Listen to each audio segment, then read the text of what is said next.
in this current government, yun yung problema nila. Maraming boss at maraming spokesperson. Dapat si BBM, ang gawin niya, he should be very precise and very clear kung sino ba ang nagde-deliver ng posisyon ng Pilipinas, especially when you talk about the South China Sea dispute.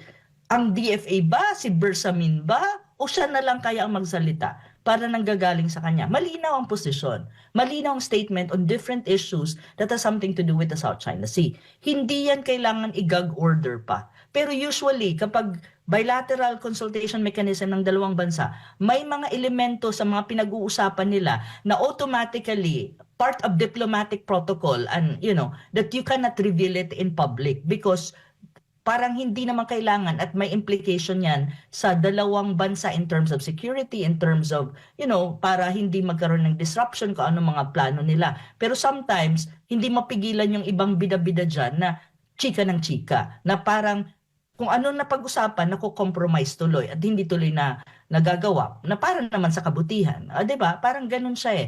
So yan ang problema ng Pilipinas. As far as China is concerned, they're very clear. There's only one entity that will speak about any issue that has something to do with foreign relation and may international na level, and that's only the foreign ministry spokesperson.